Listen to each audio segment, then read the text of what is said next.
Okay, so have you ever had to deal with like a really difficult person at work? Oh, yeah, Like someone who really just makes your job so much harder than it has to be. definitely. Maybe it's a manager or a coworker, Hmm. somebody who just brings this negative energy and it just makes everything feel so much more stressful. Ugh, it's the worst. Yeah, and then sometimes it even crosses the line and you're like, is this bullying? Oh, totally. And so today we're going to deep dive into that whole situation. Yeah. And like especially when it makes sense to escalate things, you know. Like going to HR. Exactly. Yeah, that can be a really tough call, It is. especially because it feels like sometimes it can backfire. Yeah, and one of the quotes that really stuck out to me from the research that we did for this episode was this person who said, "I escalated my manager to HR, and now I feel like I made the greatest mistake of my life." Wow.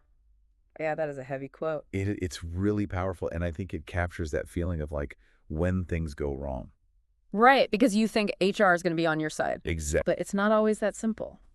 Yeah, and we're going to unpack all of that today, like all the complexities of involving HR. Yeah, because there's definitely a misconception out there that like HR is your friend Right. and that they're going to swoop in and save the day. Yeah, like they're going to solve all your problems. Yeah. But in reality, it's way more complicated than that. It really is. And, we have to remember that HR's first priority is actually to protect the organization. Right.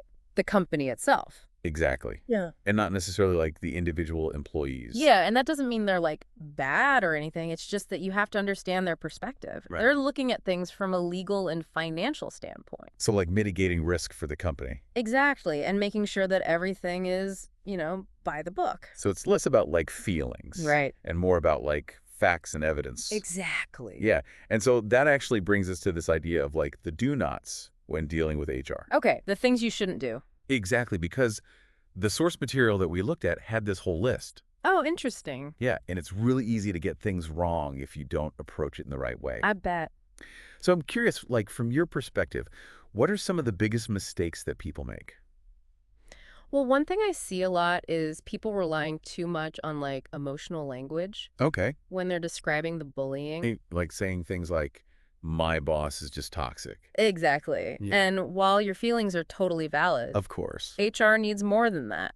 Like they need proof. Yeah, they need concrete facts. So instead of saying my boss is toxic, Right. what would be a better way to phrase that? So, for example, you could say something like, my boss publicly criticized my work in front of the team, Okay. which made me feel humiliated and undermined. So you're connecting the action to the consequence. Right. That's really interesting. It's about presenting your experience factually, Okay. but still connecting it to those tangible impacts. I like that so much better than just like venting or complaining.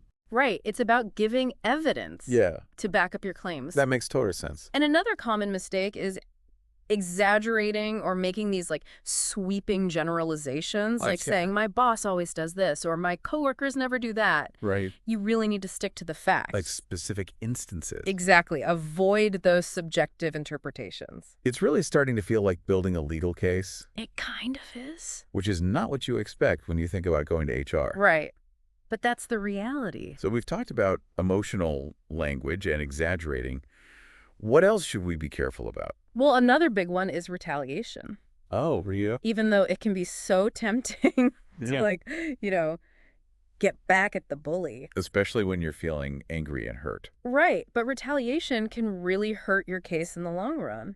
How so? Well, it can make you look unprofessional. Okay. And it can undermine your credibility. So even if it feels like they're getting away with bad behavior, Yeah. you have to maintain your composure. Exactly. And not stoop to their level. Easier said than done. Definitely. But it's crucial. So patience and strategy are key here. Absolutely. And speaking of strategy, another thing people often forget is to check their company's policies. All right, like the employee handbook. Exactly. Like what does it actually say about harassment? Yeah. And what's the official procedure for filing a grievance? Because those policies are like the rule book for this whole process. They are. You need to know the playing field. Before you start the game. Exactly. Preparation is everything. I like that analogy. And while we're on the topic of preparation, Yeah. you also need to be prepared for the possibility of retaliation. Oh, wow. Even if you do everything right. That's scary. It's a sad reality, but it happens. So it's like you're trying to improve your situation, Right. but you could end up making things even worse.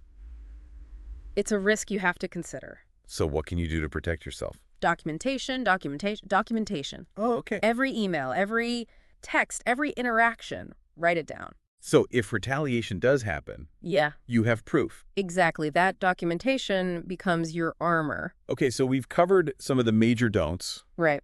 The pitfalls to avoid. Now let's switch gears and talk about what you should do. Yeah, the proactive steps. Exactly. And you mentioned knowing your company's policies. Right. What else should we be doing? Well, it's all about knowledge is power. Okay. So in addition to those company policies, Yeah. I also recommend looking into external resources. Like what kind of resources? Well, if you're dealing with a really serious situation, Yeah. something that might have legal implications, Okay. it might be worth talking to an employment lawyer. So like having an expert in your corner Or someone who knows the ins and outs of employment law. who can guide you through the process. Right, and give you advice that's specific to your situation. That sounds incredibly helpful. It can be, especially if you're feeling lost and unsure of what to do next. Right. And just to be clear, talking to a lawyer doesn't necessarily mean you're going to sue your employer. No, not at all. It's just about getting informed. Exactly, and exploring all your options. Okay, that makes sense. So having that external perspective can be so helpful. But before we jump to like the worst case scenario, our source also mentioned alternative resolutions. Oh, yeah, definitely. And I'm curious to explore those a little bit more. Yeah, me too, because this is where it gets really interesting. And you actually have way more options than you might realize. Oh, really? Yeah, a lot of times people just go straight to HR. Okay. But sometimes like a less formal approach can be more effective. Okay. So what are some of those other options? Well, things like mediation or facilitated conversations. Okay. Where you have like a neutral third party Uh-huh. who can help you and the person you're having conflict with to actually talk to each other. Okay. And the goal is to come up with a solution that works for both of you. So it's like creating a space for communication Exactly. where everyone feels heard and respected. Right. And that can sometimes be easier to achieve in a less formal setting than, a full-blown HR investigation. That makes sense, especially if like the goal is to actually improve the relationship. Right. Not just punish someone. Right, like you actually want to continue working with this person. Exactly. And even if you do end up going to HR, Yeah. having tried those other things first shows that you're trying to resolve the issue. It does. It shows you're being proactive. It's like taking ownership of the situation. Right. And demonstrating a commitment to finding a solution.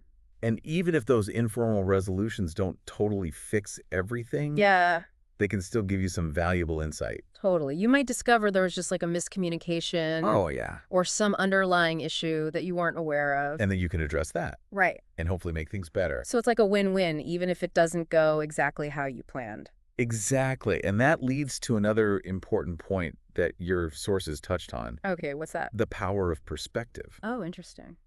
So even if HR doesn't take the action that you hoped for, Uh-huh. or those informal resolutions don't completely fix things, Right. just going through this process Mm-hmm. can teach you a lot about your workplace. Oh, okay. What do you mean by that?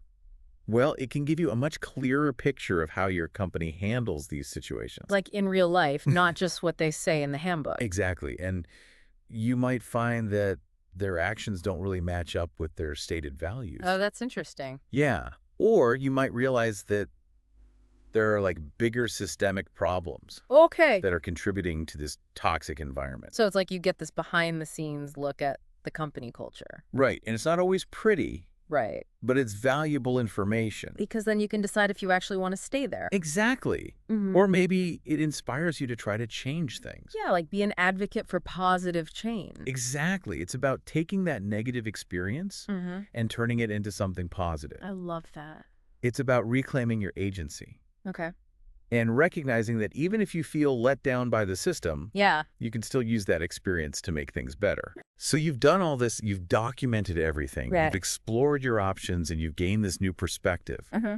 What happens next? Well, that's where it gets really personal. Yeah? There's no one-size-fits-all answer. Right. Because it really depends on your situation, your goals, and your comfort level. Okay. For some people, just knowing that they spoke up and tried to make things better, Yeah. that might be enough. Right. For others, it might be the push they need to start looking for a new job. Okay. And for some, it might be about staying and fighting for change within the company. Right. Like advocating for policy changes or just trying to create a more supportive environment for their colleagues. Exactly. It's about figuring out what feels right for you and what aligns with your values. That's a great point. And I think it's also important to remember that throughout this whole process, self-care is crucial. Oh, yeah, absolutely. You're dealing with a lot emotionally. You are. So make sure you're taking care of yourself. Talk to friends and family. Seek professional support if you need it. Yeah, and don't be afraid to take some time for yourself. That's such a good reminder. It's easy to get caught up in the fight It is. and forget to prioritize your own well-being. It happens to all of us. So as we wrap up this part of our deep dive, I want to shift gears a little bit and ask you, the listener, a question. Okay. Think back on your own work experiences. Uh-huh. Have you ever witnessed or experienced something that felt like bullying, Okay. but you weren't quite sure how to address it? That's a really good question, and I think it's something a lot of people can relate to because Yeah. bullying doesn't always look the same. Right. It can be really subtle or even insidious, and it can be hard to pinpoint. Especially when you're in the middle of it. Exactly. It's like that saying, you don't know what you don't know. Right. Sometimes you need to take a step back and gain some perspective to see those patterns of behavior. That are actually really harmful. Right, and once you start to recognize those patterns. Yeah. It's important to ask yourself, what can I do about this? Okay. It might be something as simple as talking to the person involved. Right. Or offering support to someone who's being targeted. Okay. Or it might involve going to HR or advocating for policy changes. Yeah, and it makes you think, like, what about the bigger picture? You know, like the company culture itself. Oh, totally. Like sometimes it's not just about individuals. Right. It's about the environment that they're in. Yeah, like what if the company just prioritizes results over everything else? Right. It could create this, like, breeding ground for bad behavior. Totally. Like cutthroat competition and people stepping on each other to get ahead. And if that's just how things work, Yeah. like no amount of individual intervention is really going to fix it. It's about looking at those deeper cultural issues. Which can be really tough. It can, especially Yeah. if you're part of that system yourself. Right, because you're basically challenging the foundation of where you work. Exactly. And it can feel uncomfortable. Yeah, for sure. But that discomfort can also be a really good thing Okay. because it can lead to growth, you know? So how do we even start to address something that big? Well, awareness is key, like what we're doing right now, Yep. just by talking about it. Right. And acknowledging that company culture plays a huge role. Yeah. They're already making progress. So what comes after awareness? Well, then it's about having those open and honest conversations, Okay. calling out behaviors that aren't okay. Even if it's awkward. Exactly, and advocating for changes to policies and structures. So it's like a shift from blaming individuals Right. to taking collective responsibility. Exactly. Everyone has a role to play. No matter what their position is. It's true. Even small actions can make a difference. Like what kind of small actions? Speaking up when you see something wrong, offering support to a colleague, Okay. just promoting a culture of respect. Like those little things can actually add up. They really can. It's like that ripple effect. I like that. One person's actions can inspire others. And gradually things start to shift. Exactly. And that brings us back to the idea that knowledge is power. Right. The more we understand, Yeah. the better equipped we are to deal with these challenges. And create positive change. So as we wrap up this deep dive, I want to leave our listeners with one final question to think about. Okay, I like it. What's one small step you could take today to foster a more positive and supportive culture in your own workplace?